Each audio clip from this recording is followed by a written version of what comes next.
Amen. God first morning po mga kapatid. Lagi tayo magtiwala sa Panginoon ano man ang mangyari, ah, maging yung ating mga kalagayan ay napupunta sa hindi natin gusto. Kasi pag minsan gusto natin mangyari, ang nangyayari kabaligtaran ano. Magtiwala sa Panginoon. Mas marunong ang Panginoon, mas alam niya kung ano yung mga kabubuti sa atin, mas alam niya kung ano ang tama. Ah, mas mapapakinabangan natin ano po. So ayan, good first morning po sa lahat na nandiyan ngayon sa live. At salamat sa patuloy niyong pagbabalik. Kay Sister Shirley, nangunguna niya sa comment box. God first morning po. Kay Sister Marlene, kay Ate Sally, Nanay Nerissa, Ate Lorna, ayan. Sister Janet, Brother Jojo, Nanay Fina, at Sister Vicky. God first morning po sa ating lahat. At pakinggan natin ulit si Pastor Nelvin sa kanyang paliwanag doon sa ating malimutan. Ngayon ay araw ng Martes, January 21. Bigyan na natin kay Pastor ang pagkakataon. Sila tumugon. Yung babae ang tumugon. So anong gagawin mo dyan? Alam na naman pagbawalan mo, di ba? Po ay manalangin, mga kapatid. Mapagpala at dakila namin Diyos, purihin kayo Panginoon sa umagang ito, sa buhay na inyo pong pinagkaloob sa bawat isa sa amin. Salamat Panginoon sa pribileyo na kami po ay magkasama-sama muli bilang magkakapatid. Ganun din kasama aming mga kaibigan sa Facebook page, Panginoon, na sila po ay sumusubaybay sa oras na ito. Sa oras na ito, dakilang Ama, kami po ay inyong samahan at patuloy na pagpalain sa pamagitan po ng inyong pong banal na salita. Sa panguna po ni Pastor Nelvin para po sa aming pong devotional. Patuloy na inyo pong itanim ang mga mensahe na aming papakinggan ngayon at aming maisabuhay ang bawat inspiration na inyo pong ibinahagi sa amin. Salamat po sa inyong pagtugon sa aming panalangin sa pangalan ni Jesus. Amen. Okay, so good morning po sa ating lahat, mga kaibigan at mga kapatid. At sa pagkakataong ito, tayo po ay pangunahan ng ating pong pastor, ang aking din pong kaibigan, na patuloy po na naglilingkod po sa atin dito po sa Central Luzon Provinces Mission. Ang ating pong tagapanguna ay walang iba kundi si Pastor Nelvin Alabanza na siyang magbahagi po sa atin ng ating pong devotional. Good morning and God first morning po sa ating lahat. Pastor Nelvin. Salamat po, Pastor David. So, nice ko po share yung screen para lahat po tayo makabasa rin. So, yung ating pag-aaral ay pagkilos ng kababaihang Adventista. So, yung mga Adventista na ito ay yun po yung sila sa Millerites. No? Hindi yan sila yung mga Seventh-day Adventist pa noon. O, yung iba umanib, pero yung iba ay hindi. So, sabi po dito, yung pinaka-text na ginamit ay sa Exodus 15 verse 21. Sila'y inawitan ni Miriam, umawit kayo sa Panginoon sapagkat siya'y malwalhating nagtagumpay. Nang inihagis niya ang kabayo at ang doon ay nakasakay. Ito pong Exodus 15 ay ang background niya. Ito yung after na sila ay makalagpas sa Red Sea at si Moses ay umawit, nag-compose siya ng awit na 3 stanza. Pagkatapos po ay nag-join din ang mga kababaihan sa pag-awit. At ang nag-lead sa pag-awit na ito ay si Miriam. Yeah, so napakaganda yung ate ni Moses. So si Miriam at ang mga kababaihan sa panahon na yon, sila ay nakikisangkot sa gawain ng ating Panginoong Diyos sa pamamagitan din na awitan. Sabi po dito, ang babae ay palaging may bahagi sa gawain ng Diyos at gayon din sa Millerite Adventism. Halimbawa, si Lucy Maria Hersey ay nagbalik loob sa edad na 18 at nadabang tinawagan siya ng Panginoon para ipangaral ang Ebanghelyo. Noong 1844, tinanggap niya ang doktrina ni Miller, di nagtagal pagkatapos niyang samahan ng kanyang ama sa isang paglalakbay sa Schenectady, New York. kung saan hiniling ng isang mananampalataya sa kanyang ama na magsalita sa isang grupong hindi Adventista tungkol sa mga katibayan ng kanyang pananampalataya. Labis na tutol ang mga tao sa pagsasalita ng babae. Ano pat naisip ng may-ari ng bahay na mas mabuti kung ang ama ang gagawa ng presentasyon. Ngunit himala ng mga himala. Natagpuan ni Hersey ang kanyang sarili na hindi makapagsalita. Pagkatapos ng mahabang katahimikan, pinakilala ng may-ari ng bahay si Lucy bilang siyang magsasalita tungkol sa paksa. At nagsalita siya dahil sa nagkaroon ng napakalakas na tugon, kaya't sila ay lumapit sa isang mas malaking pagpupulungan upang tipunin ang pulutong. Iyon ang simula ng isang mabungang ministeryo na nagbunga sa pagbabagong loob ng ilang mga lalaki na naging mga mangangaral ng pagparito. Higit na mas nagtagumpay pa ay si Olive Maria Rice. Nahikayat siya sa Millerism noong 1842. Siya ay kumbinsido na ang Panginoon ay mayroon pang higit na dapat kong gawin kaysa tumulong lamang sa mga pulong panalangin. Noong March 1843 naman, biniyaan ng Diyos ang kanyang ministeryo ng daang-daang nagbabago. Sumulat siya kay Himes na mayroong palaging 4 o 5 lugar na umihiling sa aking mga gawain ng sabay-sabay. Grabe, no? Alam ni Rice na marami ang tutol sa kanyang trabaho dahil siya ay isang babae. Ngunit ipinahayag niya na hindi siya nangahas na huminto sa tanging dahilan na ako ay isang kapatid na babae. Bagamat maaaring tuligsain at katulad ng mga tao, pakiramdam ko ay matuwid ako sa harap ng Diyos at inaasahan kong may kagalakan na ibigay ang aking pananagutan para sa gayon nabababalaan ang aking kapwa. Kinakailangan ni Elvira Fawcett na mapagtagumpayan ang pagsalungat ng kanyang asawa. Itinuro sa kanya na ang isang babae ay hindi dapat magsalita sa publiko. Ngunit dahil pinilit siya ng iba sa huli, siya ay pumayag. Nalaman na lamang na pinagpala ng Panginoon ang kanyang mga gawain. Isa sa pinakamahalagang miyembro niya ay ang kanyang asawa, na nakasaksi sa epekto ng kanyang pangangaral at natanto ang kahalagahan ng propesiya ng Joel chapter 2, na sa mga huling araw ay ibubuhos ng Diyos ang kanyang espiritu sa mga kabataang babae. Pagkaraan ay ipinangaral ng mga Fawcett ang mensahe ng pagparito bilang isang pangkat ng ministerial.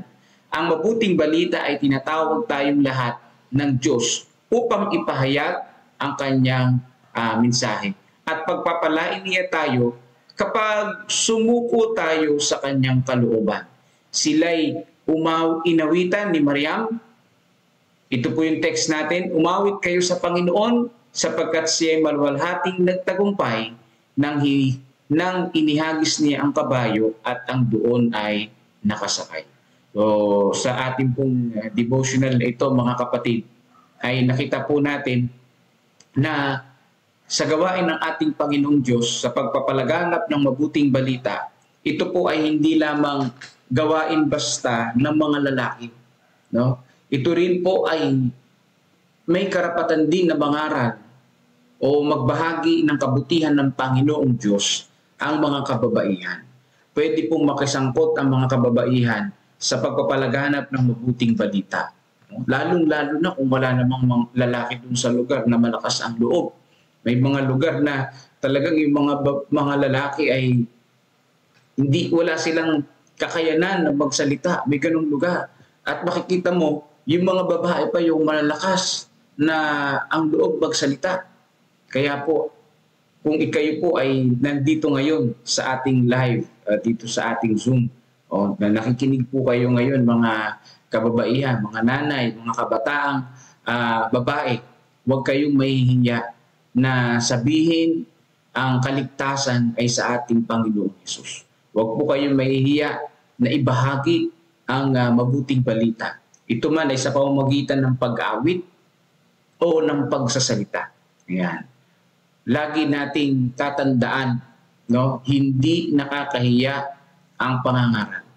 Lagi po nating tatandaan na ang pagbabahagi ng kaligtasan ng ating Panginoong Hesus sa iba, mga kapatid, ay hindi lamang exclusive o hindi lang yan by gender, kundi sa lahat ng mga nananampalataya sa ating Panginoong Diyos ay ikaw ay mayroong bahagi sa gawain ng ating Panginoon. Kaya dito sa CLPM, lahat po tayo ay tinatawagan ng ating Panginoon sama-sama na sabihin natin sa ating mga kaibigan ang kaligtasan. Yung katulad sa panahon nila Miriam, noong sila ay nakakross na sa Red Sea, ang ating sila Moses ay umawit at yung mga kababaihan ay sumama sa awit.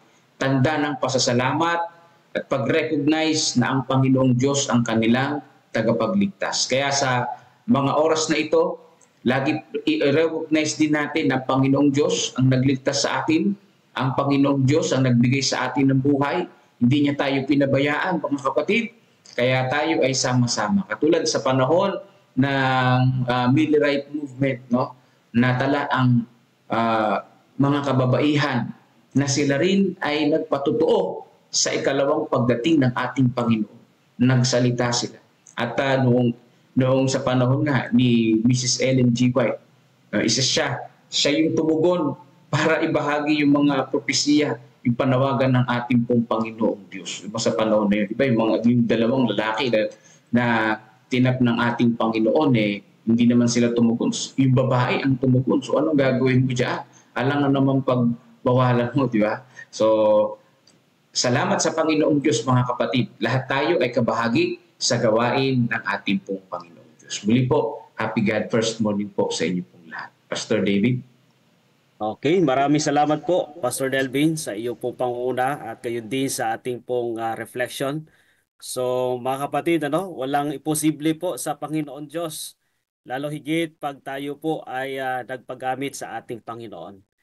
At kung makita naman natin ang atin pong mga kahinaan o tinatawag nating weaknesses, no? Pero pag tumawag po ang ating dakilang Diyos, ay wala pong imposible po sa ating lahat. God will qualifies whom He calls. Pag tinawag tayo ng Panginoon Diyos at nagpagamit tayo sa Kanya, ay tayo po ay Kanya pong sasamahan at tutulungan, mga kapatid. So katulad po sa ating devotional, babae po ang ginamit po ng ating Panginoon Diyos, no? At bagaman na marami po ang pumipigil sa Kanya sa panahong iyan dahil ayaw nila pasalitain yung babae. Pero mga kapatid, tingnan po natin, no? Nung siya ho ay nagsalita, ay naging tagumpay po ang kanyang mensahe at nagkaroon po ng conversion, mga minamahal na mga kapatid. Ano po? So, ano po ang inyo pong masasabi po, mga kapatid, sa ating pong devotional ngayon? Kayo po ba ay meron pong reflection sa ating pong devotional ngayong umaga? Sige po, pwede nyo po i-open ang inyong pong mic para po sa inyo pong reflection po, mga kapatid. Amen, mga kapatid, ano po? Kita nyo? Babae man ay pwedeng mangaral. Kasi sa ibang mga narinig ko, bawal daw yan, bawal daw mangaral ng babae. Kahit si Papa dati, sinasabi niya yan, nakalagay daw sa Bible na bawal daw mangaral ng babae. Ngunit, mga kapatid, ang babae ay maaari ding magamit, Hindi naman sinabing talagang bawal, So, siguro sa panahon na yun, tulad nun, nangyari doon sa kanila, yung tatay sa kanila ang gustong pasalitain, nangatog ang labi, hindi nakasalita. So, yung anak mahusay magsalita, tuloy maraming na-convert, So sa atin ay marami rin, sa panahon natin, marami rin mga babae na magagaling mga magsalita, no? Ngayon pa man, kung tayo ay babae, kung di tayo magaling magsalita, huwag matakot. Meron tayong parte sa gawain. Yun yung sinasabing think locally. Ayan, kasama kayo dyan sa nagsasalita. Ating binibigyan ng pondo yung mga misyonero. Makita nyo? Worldwide. Ano po? So kasali tayo. Walang saling pusa talaga. So lahat ay makakatulong sa gawain. Habang hindi man tayo nakakapagsalita, kaya naman natin mag-perform ng ibang part sa mga church services, sa mga crusade evangelism. O, hindi naman kailangan lahat nagsasalita. Pwede ba lahat speaker? Siyempre hindi, di ba? Yung iba tiga-invite. O yun, invite kaya na natin yun, di ba? Mag-pray kaya na natin yun. Umawit kaya na natin yun, di ba? Magluto, yung iba kaya, yung iba hindi naman pwede lahat magluluto. Yung iba tiga-kain, di ba? Tayo yun, no? Oo na. Nakikikain lang tayo, no? Konti-konti lang at masamang kumain sa gabi ng marami. Konti lang, di ba? So ayan, patuloy tayo pinagpala sa umaga na ito. Baka ating malimutan, ano? Minsan sa ating history ang mga babae na gamit para sa pagpapalaganap ng gawain at pag-convert ng mga kapatiran na naghahanap ng katotohanan. So yan, ano po. Lipat tayo sa kabila at may oras pa. Tayo ay patuloy na matuto. Mawala yung ating selfishness. Character development na tawag ko doon, ano? Sa stewardship. Hintayin natin na-accept niya ako. Dali, nauubo na ako. Pagkalipat natin, mawala yung audio ko. At sila naman. Po sa inyo mga kapatid, ang ating pong idinidiin na pagkakaisa dito, pagkakaisa na tupdin ang banal na layunin ng Diyos. Hindi kung ano-anong pagkakaisa mga kapatid. Ang pagkakaisa po dito ay yung konteksto po nung sinasabi ni Pastor Joey, yung ministry of saving souls, yung paggawa ng misyon natin. Yun po yung gustong idiin dito ni Sister White, no? So, pakinggan po ninyo yung payo ni Sister White. Okay? Pagkakaisa ang kinalulugdan ng Diyos. Sabi ni Sister White sa Counsels for the Church, page 43, paragraph line 1. Ang pagkakaisa ay nagdadala ng lakas. Ang hidwaan ay nagdudulot ng kahinaan. Kapag nagkakaisa, okay, nagtutulungan sa pagkakaisa para sa kaligtasan ng tao. Ang tawag ko po dito ay missional unity. Missional unity. Ibig sabihin, nagkakaisa, hindi kulob ng pagkakaisa, nagkakaisa na magligtas ng tao. Kasama natin na iniligtas din tayo ng Panginoon. Tayo ay tunay na magiging manggagawa na kasama ang Diyos, ang mga tumatangging magtrabaho ng may pagkakaisa ay labis na nagbibigay kahihiyan sa Diyos. Mga kapatid, seryoso po ito. Yung mga ayaw makipagkaisa sa misyon, sa halip na sila ay makisuporta, nagdudulot ng discouragement, nakahihiya ang gawain yan sa Diyos. Member kayo ng church, member tayo ng church, pero sa halip na magpalakas tayo ng loob ng mga gumagawa, nagpapahina tayo ng loob. Yan ay nakakahiya sa Diyos. So magkaisa tayo, magkatulong-tulong tayo para sa kaligtasan ng ating mga kapwa. Nakaranas na po tayo ng biyaya ng Diyos. Binago na tayo ng biyaya ng Diyos. Tayo naman ang gagamitin niya para makasama niyang gumawa. Mga kapatid, yung mga tumatanggi, nagdi-discourage mga salita, mga opinyon na sa halip ay magpalakas, ay nagpapahina ng pagkakaisa sa gawain ng pagmimisyon, nakakahiya yan na gawain sa paningin ng Diyos. Another one, mga kapatid, dugtungan natin. Sabi pa ni Sister White, ibibigay ba niya ang tagumpay sa kanyang bayan bago nila alisin ang mga basura ng masamang pag-iisip at hidwaan, bago ang mga manggagawa na may pagkakaisa ng layunin ay ilaan ang puso, isipan at lakas sa napakabanal na gawain sa paningin ng Diyos. Mga kapatid, kung iniisip po natin na ibibigay ng Diyos ang kanyang espiritu habang ganito ang ating kalagayan, mga kapatid, hindi po. Ibibigay niya ang banal na Espiritu katulad na ibinigay niya sa Pentecoste. Yung ang bayan ng Diyos, yung first early Christian church, nagkaisa sila para gawin ang misyon ng Panginoon. At sila ay binuhusan ng banal na Espiritu. Naging makapangyarihan sila ng mga kasangkapan ng Panginoon sa missionary work. Mga kapatid, kung hanggat mananatili tayo na hindi tayo kumbinsido at konvertido ng ating mensahe, ay dapat ang spirituality natin ay mai-translate natin sa ating praktikal na mga gawain sa misyon. Hindi tayo tatanggap ng pagbuhos ng banal na Espiritu. Kinakailangan ang lahat, buong puso natin at buong pagkatao natin ay handa na i-translate ang ating mga spirituality sa mga missionary service na i-offer natin sa mga taong hindi pa po nakakatanggap ng kaligtasan. Hindi pa nila natatanggap ang pag-asa na meron tayo. Mga kapatid, makipagkaisa tayo sa puso ng ating Panginoon. At ang puso ng Panginoon ay sa pagliligtas ng mga taong hindi pa nakakakilala sa Kanya. Ang puso ng iglesia ay ganoon din. Ang puso natin ay magiging gayon din sapagkat tayo ay nakaranas ng pagtubos ng ating Panginoong Yesus. Put God first and you will never be last. Maraming salamat po, Pastor Jerry, sa napaganda pong reflection. Talagang ang puso po ng Panginoon Diyos, mga kapatid, ay nandoon sa ating pong misyon na abutin po yung tao. He came to seek and to save which was lost. Gayon din nawa, mga kapatid, ang puso ng ating iglesia at ganon din po ang ating puso bilang individual, mga minamahal na mga kapatid. So maraming salamat po, Pastor Jerry, sa mensahe na inyong pong pinagkaloob.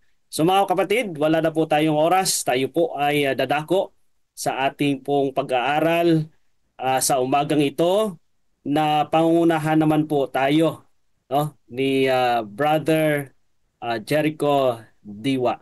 Pero bago niyan ay ating pong pakinggan ang ating pong station ID at special song para po sa ating pong pagsisimula po ngayong umaga.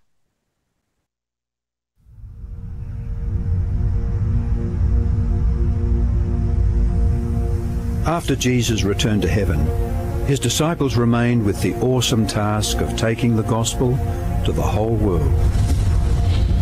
Filled with the Holy Spirit, these men and women proclaimed the message they had received with boldness and power, reaching out to all corners of the then known world. But it was not without great opposition, first from the Jews, then from the Roman state. Many Christians were faithful to the point of death, suffering torture and humiliation from cheering onlookers at the Circus Maximus and Colosseum in Rome and throughout the empire. However, the blood of the martyrs only paved the way for the further spread of the gospel.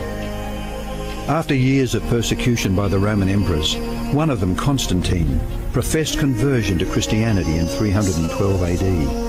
Now Christianity became popular, but it resulted in many pagan practices and symbols entering the church, particularly in Rome.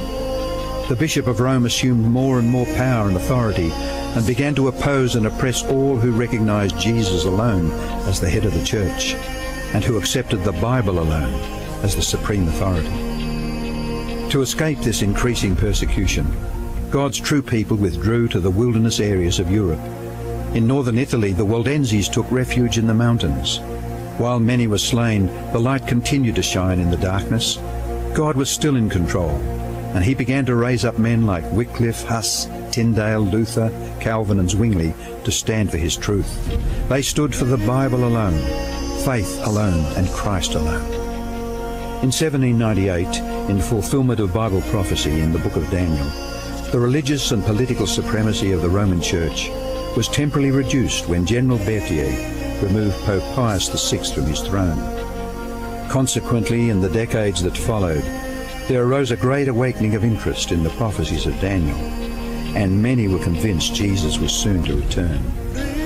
In the United States, the Baptist preacher William Miller was joined by hundreds of other preachers in their expectation of the return of Jesus in 1844.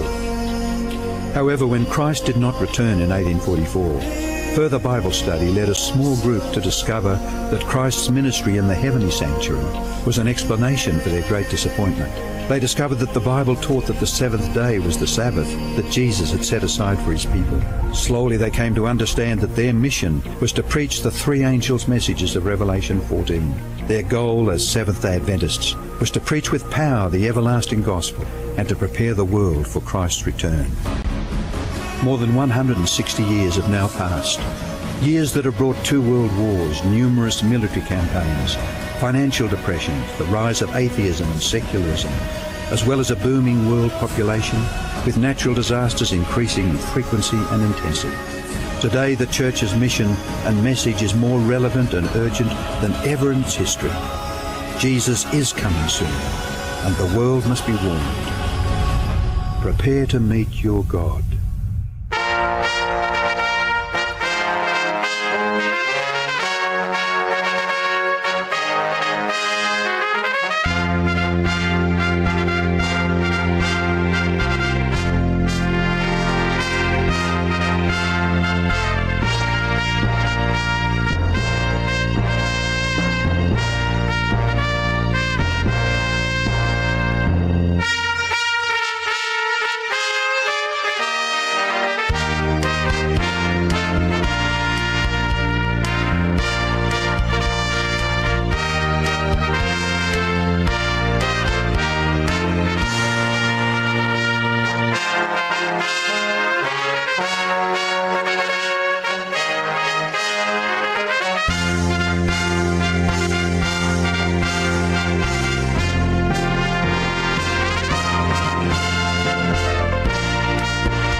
Have you ever wondered about the purpose of returning tithes and promise, regular and systematic offerings?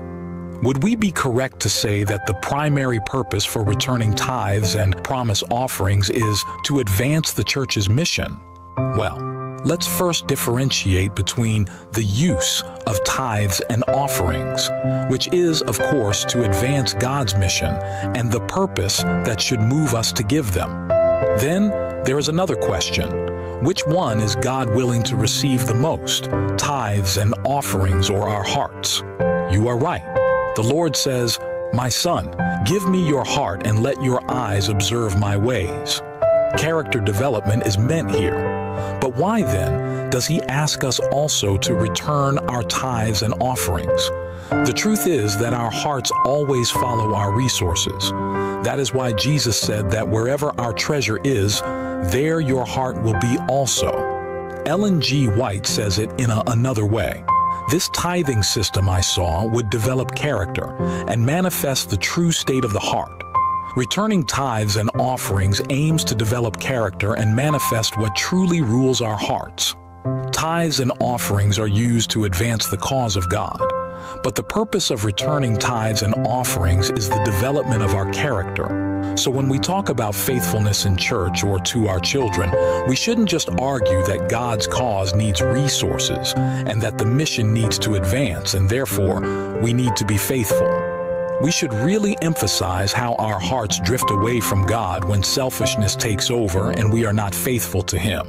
What we regularly give after any income or increase may not cause a significant impact on the mission of the church, but is undoubtedly revealing to ourselves and spiritual beings on both sides of the great controversy where our affections are. It is a transformative experience. As you give your tithes and promise offerings, ask God for a new heart, full of affections placed on higher things, on eternal realities. May we put our desires last and God first. Amen. Praise the Lord. Sige po, pwede na po tayo sa Brother Liwa.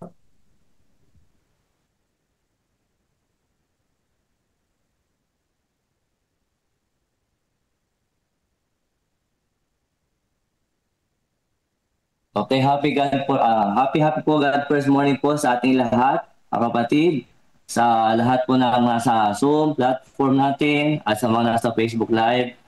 So ang ating pong pag-aaralan po sa ngayon ay mula sa aklat ni Ellen G. White po, no?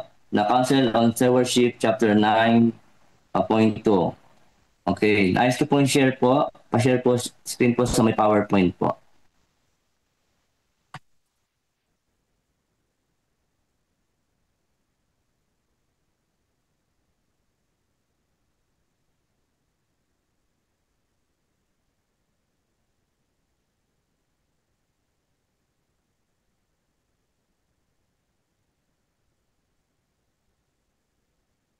Nakikita na po? Opo. Okay. Presentation mode lang po, kuya. Okay, thank you po. Okay po. Ang ating pong pag-aaral po sa umagang ito ay pinamagat po na alisin ang pagiging makasarili sa puso. Ayan po, napagana po ating topic sa umagang ito. So, nais ko pong ibahagi sa inyo ang mga nakasulat po doon sa Council of Stewardship. Nasulat po ni Ellen G. White. Sabi po doon, pinalulungkot na ang ating pong simbahan daw ay sa kalusugan ay tila baga napakababa po ng hangaring magpahayag ng pasasalamat sa Panginoon para sa pagpalago niya ng kanyang biyaya. Para po sa pagbibigay niya ng kanyang mga kakayahan at yaman upang ang simbahan ay magkaroon ng sapat na pagkukunan upang mapunuan ang kanyang kabahan. Napaganda po no, na ang ating simbahan po sa kalusugan ngayon ay napakababa ng hangarin po sa ngayon. Saan po ba natin kinuha ang ating yaman kundi sa ating Panginoon po? At ang sabi pa rito po, ang mga tigang na bahagi ng basa ng Panginoon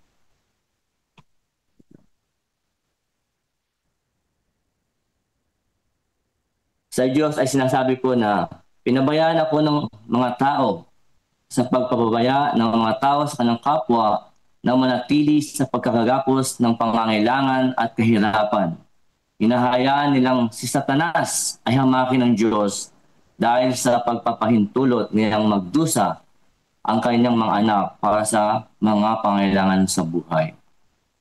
So naiinsulto po dito ang Diyos sa kawalang pakialam ng mga pinagkakatiwalaan niya ng kanyang mga yaman. Ang kanyang mga katiwala ay tumangging bigyang pansin po ang paghihirap na kaya sana nilang maibsan. So sa ganitong paraan po, sila po ay nagdadala ng kahihiyan sa ating Panginoon Diyos. Sunod po dito ay, sabi dito po sa huwag nating hayaang maliitin ng sinuman ang kanyang mga responsibilidad. Ikaw man ay mayaman, ikaw man mahirap, walang kakayahan. Sabi ito, kung ikaw ay hindi nangangalakal gamit ang dolyar, kundi gamit lamang ang sentimo, tandaan po ng pagpapala ng Diyos ay sumasa iyo sa masipag na paggawa. So hindi niya minamaliit, mga kapatid, ang maliit na mga bagay sa atin. Sabi nga, kunti man yung bigay, yun ay nakakalugod pa sa Panginoon. Ano mang ating may bigay, ay nakakalugod po. Sabi ito, ang matalinong paggamit ng kaunti ay magdudulot ng kamanghang paglago. Di ba po? Ang isang talento ng matalinong ginamit ay magdadala ng dalawa pabalik sa Diyos. Ayan. So ang tires daw dito ay nasaan ayon sa pinagkatiwalaang puhunan. Ang Diyos po ay tumatanggap ayon sa kung ano ang mayroon ng tao. So kung mayroon man tayo, mga kapatid, sabi at hindi ayon sa wala siya. Ano po? Ano mang mayroong bagay meron tayo, i-share po natin, no?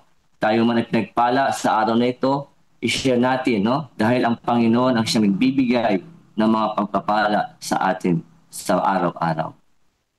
Sabi pa dito po, tinatawag ng Diyos ang anumang utang ninyo sa Kanya sa pamamagitan po ng ikapo at manghandog. Tinatawag niya ang bawat isa na magpakabanal sa lahat ng aspeto ng kanyang gawain. Mga kapatid, sinasabi dito na tayo ay tinatawagan ng ating Panginoon sa banal na gawain ito.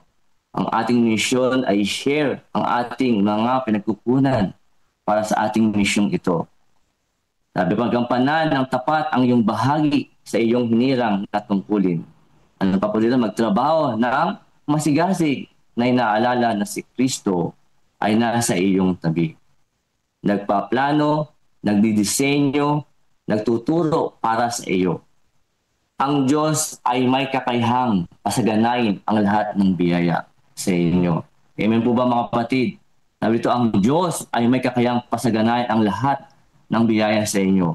Ang Diyos, di po tayo nagkukulang. Tayo, ang Diyos ang siyang ating provider sa lahat ng bagay. Sabi pa ito, upang kayo na laging may sapat sa lahat ng bagay ay mag-umapaw sa bawat mabuting gawa. Sabi pa rin, magbigay ng masaya, mga kapatid, maluwag at bukal sa kalooban. Nagpapasalamat ng may kakayahan kang gumawa ng anumang bagay upang may sulong ang kaharian ng Diyos sa mundong ito. So walang lamanin ang ating puso ng pagiging makasarili at patatagin ang isipan para sa gawaing Kristiyano. Kung ikaw, sabi ito, ay malapit na konektado sa Diyos, ikaw ay magiging handang magsakripisyo upang mailapit ang buhay na walang hanggan sa mga nalulunod sa kawalan ng pag-asa. Mga kapatid, ang sinasabi po sa atin na tayo ay magbigay ng masaya, maluwag po at bukal po sa ating kalooban ang pagbibigay, no? Para sa susulong na ang kaya ng ating Diyos dito sa mundong ito. Meron lang po akong share ng mga 5 puntos na nais kong paliwanag sa inyo, mga kapatid. 5 punto sa ating napag-aralan ngayon. Una po ay yung pasasalamat sa Diyos. Tandaan po natin to. Pasasalamat sa Diyos. Sabi nito, ang simbahan ay tinutuloy sa dahil kulang ito sa pagpapahayag ng pasasalamat sa ating Diyos para sa mga biyayang ating natanggap tulad ng grasya at mga yaman na ating nasa atin, no? Na dapat gamitin upang punan ang mga pangailangan ng kanyang gawain. Madalas ay maggarbo, no? O bongga tayo kapag gumagastos. Tama po ba? Sa ating mga pansariling mga handaan, mga birthday, mga party, o pagpapagawa at pagpapaganda ng ating mga bahay. Pag-acquire ng ating mga kasangkapan, di ba? Mga ganong kasangkapan, mamamahalin, no? Para sa ating mga tahanan o pagkakaroon po ng mga sasakyan. Ngunit, mga kapatid, madalas kapag may mga pangailangan ang iglesia ay nag-aatubili tayong maglaan at dumukot ng ating mga pagpapala para makatulong sa gawain ng ating Diyos. Takot tayong mabawasan ang ating mga pananalapi, no? At mga pambili ng gastusin. Nag-aatubili tayong makisangkot sa COP o Combined Offering Plan sapagkat malaki ang mababawas sa ating mga pera.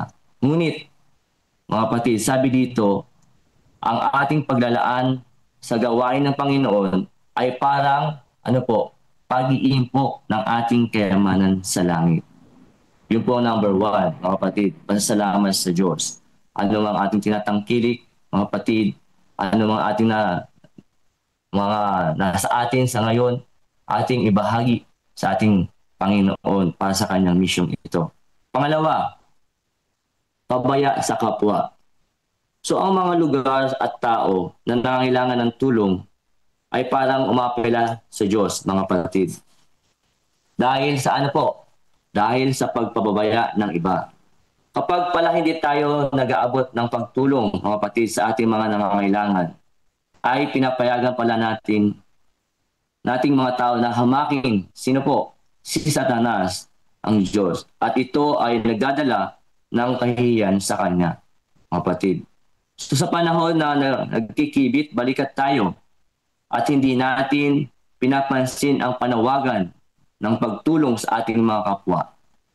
At panawagan ng Iglesia po na pagbabalik ng ating mga ikapo at combined offering plan ay maraming mga tao po na hindi napapaabutan pa at tumatawag at tumataing sa Diyos ng tulong na pwede naman pala na sana nating maibsan ang kanilang pagsusumamo sa Diyos. Kaya nawa po ay maging mga channels tayo at instrumento para maibsan ang paghihirap ng ating kapwa at maging daluyan po tayo ng pagpapala sa iglesyang locally at globally. Yun po ang pabaya sa kapwa, mga kapatid. Ngayon po, pangatlo po, 5 lang po ito. Okay. Tapat na pangangasiwa.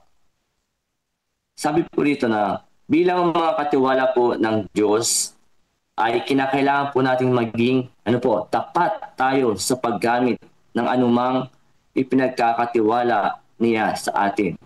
Malit man ito o malaking bagay, mga kapatid. Mga ipinagkatiwalang salapi, mga talento, oras, kapaligiran, at mga kaloob. Ang matalinong paggamit ng kaunti ay magbubunga ng mas marami po sa atin. No?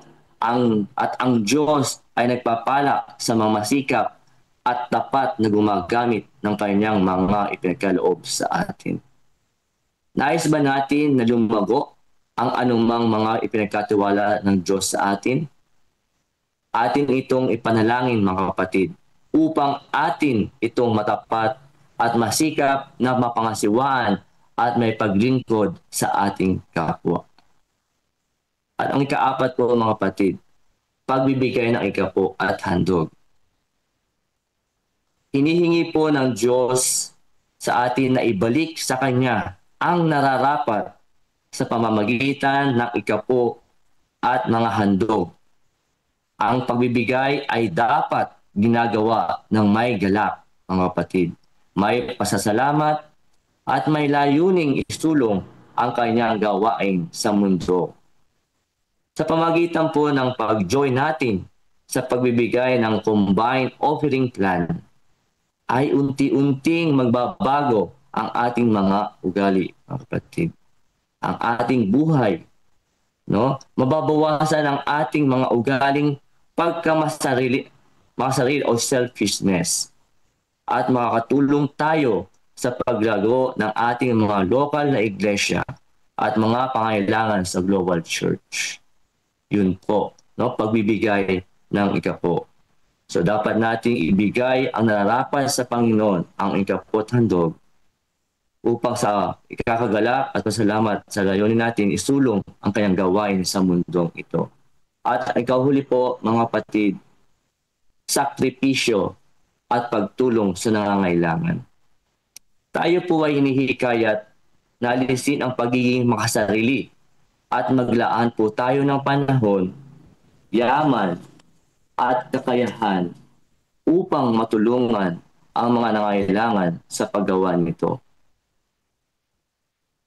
Ay naipapahayag natin ang ating pananampalataya at pagmamahal sa Diyos.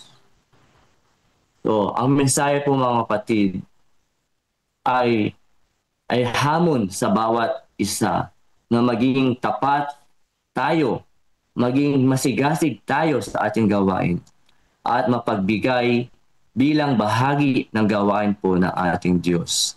Sapagkat bawat maliit o malaki man na sakripisyo ay malaking epekto sa pagpapalaganap ng kanyang kaharian.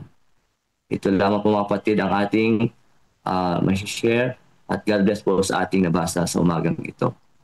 Amen. Praise the Lord. Thank you, Sir Jericho. Amen. Amen. Welcome po. Maraming salamat po, Brother Jericho, sa inyo pong napagandang mensahe. Kayo po mga minamahal na mga kapatid, tayo po ay dadako na sa ating pong... Amen, mga kapatid, ano po? Madaling unawain.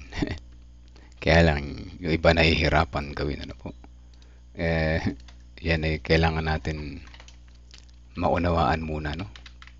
Sabi ko nga ay dapat yan ay unahin natin unawain. Kasi pag yan ginawa mo agad, hindi mo na unawaan.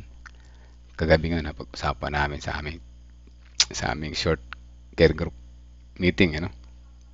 Na yung iba kasi ay pag maliit pa daw, kaya pa mag-COP. Yan, yari, maliit lang. 100, 10%. 100 yung tithes, 100 yung offering, madali pa. Pag naging 200, madali pa rin. Pero pagka lumaki na daw, doon daw, nagkakaroon ng challenge, ano? Challenge sa puso. Kasi nga mga kapatid, kulang tayo sa education. Kaya nagiging ganun. Pero kung tayo ay sapat kaalaman na naunawaan natin yung ginagawa natin ay hindi para sa sarili natin.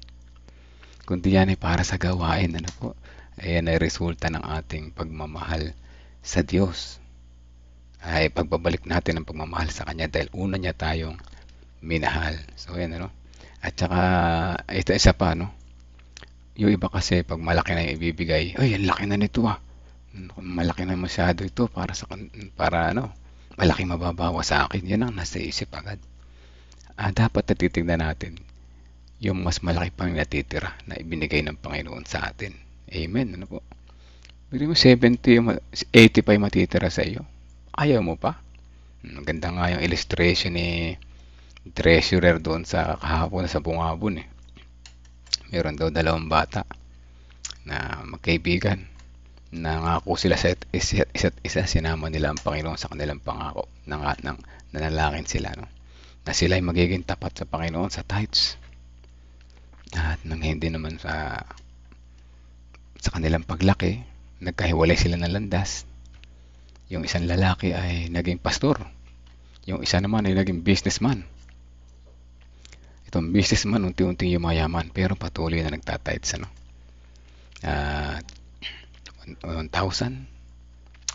tithes ng 100, kumita ng 10,000, nagtithes ng 1,000, kumita ng 100,000, nagtithes ng 10,000, kumita ng 1 million. Medyo napaisip ng kaunti pero nagtithes pa rin ng 100,000, kumita ng mas maraming milyon, let's say 13 million. So 1.3 million yung kanyang itatites, ano?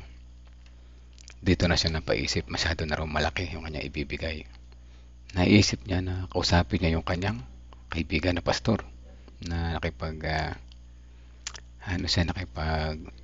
sumpaan kasama ni Jesus na maaari bang ipanalangin siya na tawag dito na kung magkano na lang yung kanya ibibigay. Malaki pa rin naman daw pero hindi na raw ganun 10%. Okay, sabi ng pastor, manalangin tayo. Ipanalangin natin yung iyong problema.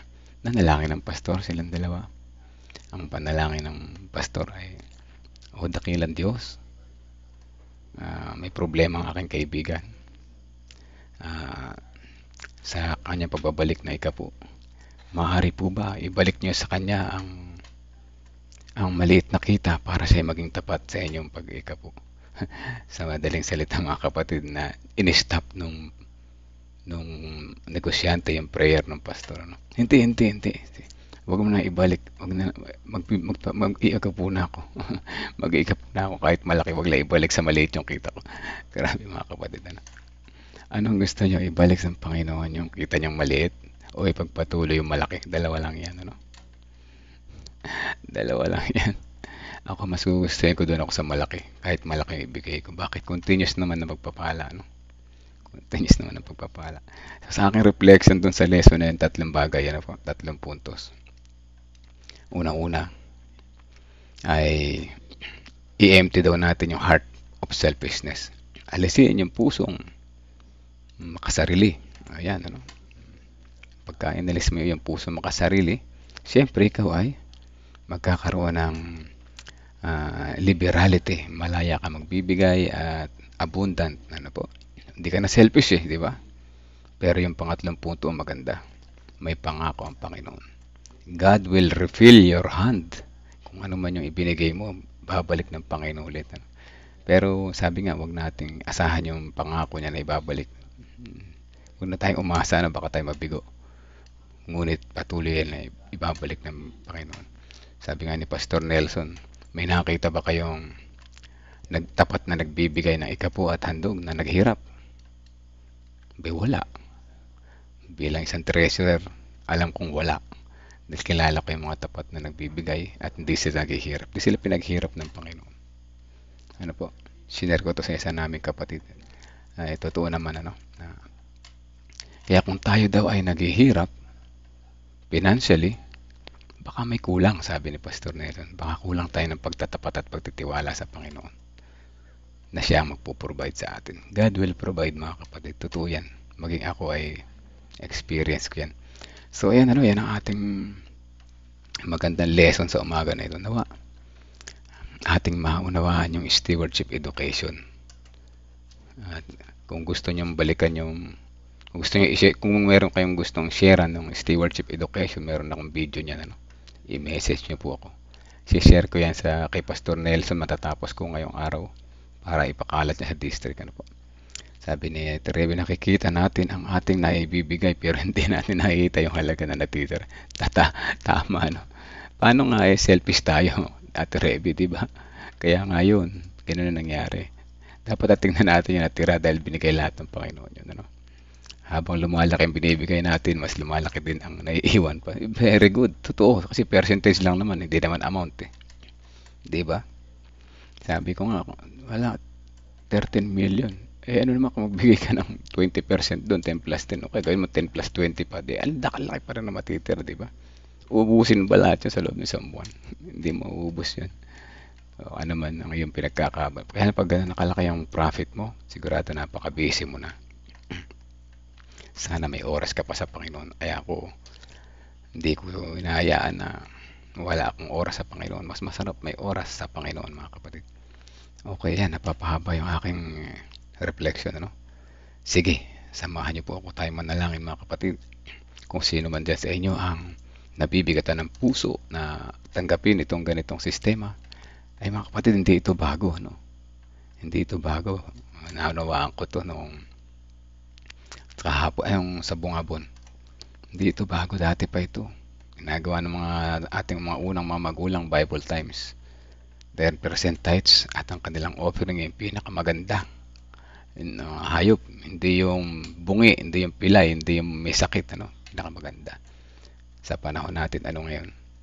Kung ano lang yung mga dukot na kasanayan natin, kung ano lang yung mga dukot, 20, 50, 100. Ano yan, yan bang ating pagmamahal sa Panginoon hanggang 20, 50, 100 lang. Mga kapatid, gawin natin yung proportional na sinasabi ng Panginoon sa Bible, ano? Proportional tithes and offering. Tithes equals to offering. At tunay na pagpapalain kayo ng Panginoon. Magiging mawawala, ang unang blessing na matatanggap nyo, mawawala yung inyong selfishness. Pangalawang blessing, matututo kayo magtiwala sa Panginoon. Pangatlong blessing, mawawala yung pagdududa sa Panginoon. Na baka, Lord, baka mawala na ako ng pambiling bigas. Mawawala lahat yan. Ano? Yun palang tatlong blessings na yung panalo na. Nag-iipon na kayo ng kayamanan sa langit, diba? So, ayaw nyo pa. Bonus na lang yung mga financial blessings.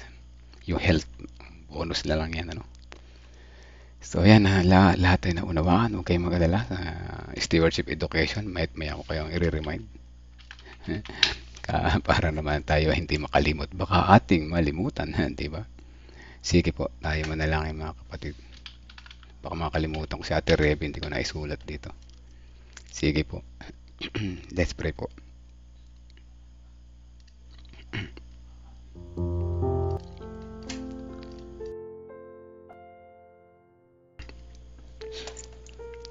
Amang banal na makapangyarihan sa lahat, muli po kami nagpapasalamat sa umaga na ito na muli nyo kaming ginising, binigyan ng panibagong buhay, kalakasan, at higit sa lahat, pag-asa na nagmumula sa inyo. Pag-asa na kami bilang mga makasalanan maaari nyo pong gamitin sa gawain.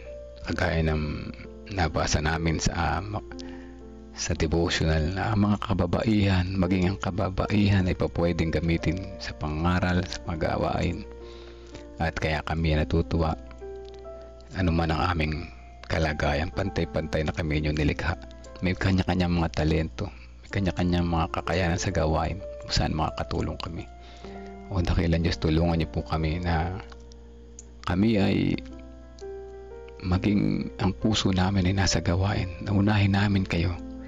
Yung palagi namin naririnig na binibigkas na God first ay naway maipakita namin sa gawa, di lamang sa salita. Dalangin namin na tulungan niyo po ang aming mga puso na maalis ang aming pagkamakasarili. Magkaroon kami ng pusong mapagbigay, liberal, magbigay ng freely and abundantly, o dakilan Diyos. Salamat sa inyong pangako na inyong i-refill ang aming hand, ang aming mga kamay sa kung kami ay nagbigay sa gawain, tumulong sa pagtatapos ng gawain. Ito ay bonus na lamang, ngunit ang una namin pinapasalamat ay yung pagkakataon na makaroon kami ng ipon ng kabutihan dyan sa langit na bayan.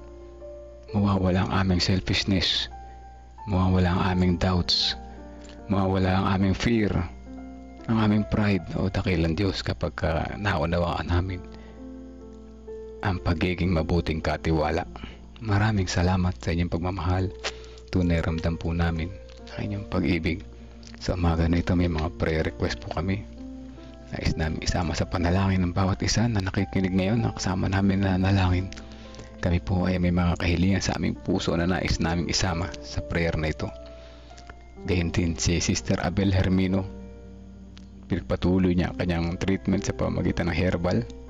Samahan niyo po siya, o dakilan Diyos. Kung paano niyo akong tinulungan na gumaling, ay gayon din po ang kanyang maranasan. Gayon din si Brother Ramon Hernandez, sa kanyang patuloy nagpapagaling. Samahan niyo rin po siya, makita niya ang inyong pagmamahal. Gayon din ang kahilingan ng dalawa naming kapatid, si Sister Senaida Manarang, si Ate Sally Sanchez. Nais nila makasama ang kanilang mga asawa, mahal sa buhay, sa pagdilingkod, pagsamba, pagtitiwala, pagtatapat po sa inyo. At higit sa lahat, makasama nila sa paghahanda sa nalalapit na inyong pagdating.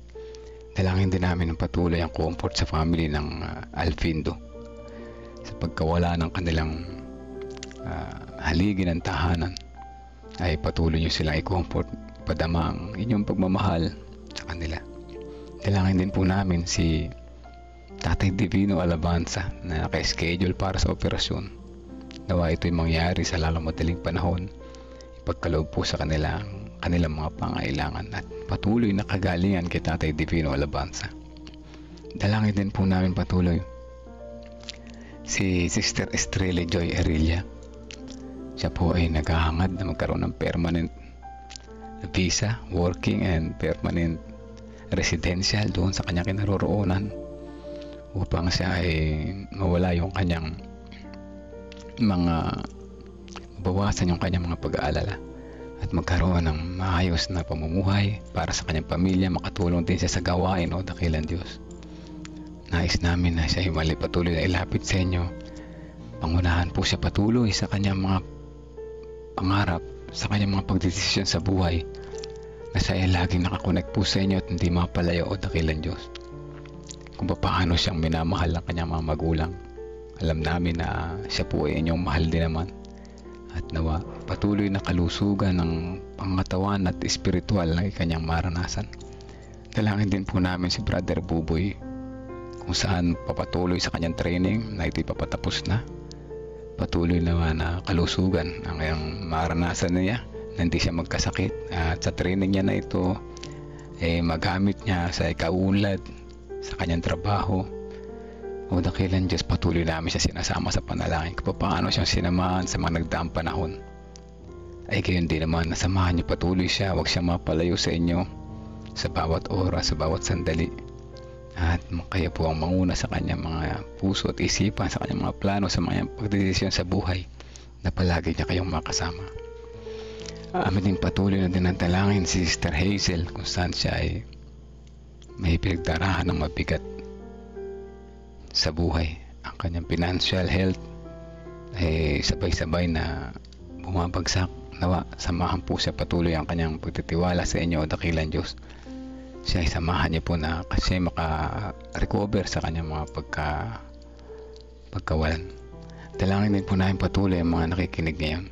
Ang sambayan ni Sister Shirley Ruz Jacinto, may mga kahilingan po sila, o dakilan Diyos. Sabay-sabay namin itong iniluluhod sa inyo, ipinipikit at idadalangin. Gayon din ang sambayan ni Sister Marlene Garcia, ang sambayan ni Ate Sally Sanchez, ang sambayan ni si Nanay Nerissa Francisco, ang sambayan ni Ate Lorna, kasama na yung mga kanyang anak sa malayo, ang sambayan ni Brother Jojo at Sister Janet Ket Maitan, ang sambayan ni Nanay Fina, ang sambayan ni Sister Sweetie, kasama ni Sister Hannah, ang sambayan ni Sister Vicky. Nawa siya ay, ang kanyang amo ay pumayag na sila ay makapagbakasyon, makauwi.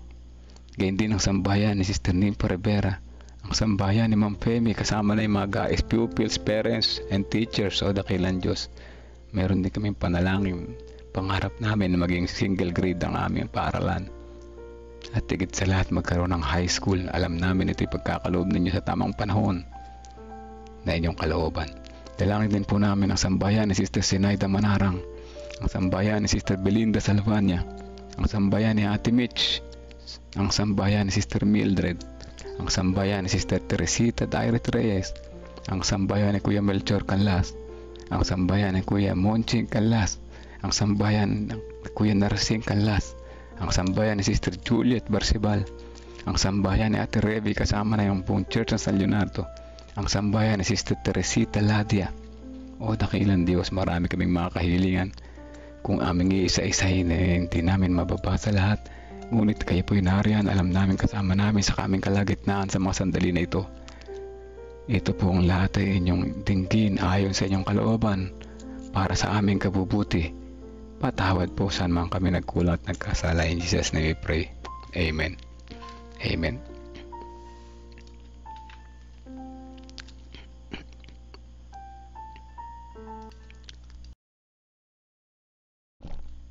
Amen po mga kapatid. Salamat po sa mga prayer warriors. Salamat po sa mga patuloy na sumubaybay, sa mga nag-share. Maraming salamat po. At alam ko tayo na bless sa umaga nito. Kaya tayo patuloy na ini-invite bukas ng umaga. Bumalik muli at makinig, matuto, mag-reflect. Tayo lahat ay mawala yung ating pagiging selfishness. Tayo ay unahin natin ang Panginoon sa bawat sandali. Put God first. And you will never be last. God first morning po sa ating lahat.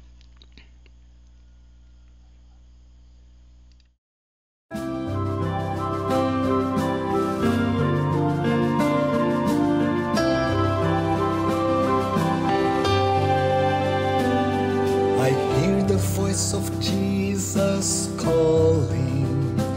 My answer is I will go. I see the need of people crying. My answer is I will go. I go to share the message of love. I go to share the blessed hope. But if I get discouraged, I call to Jesus' help.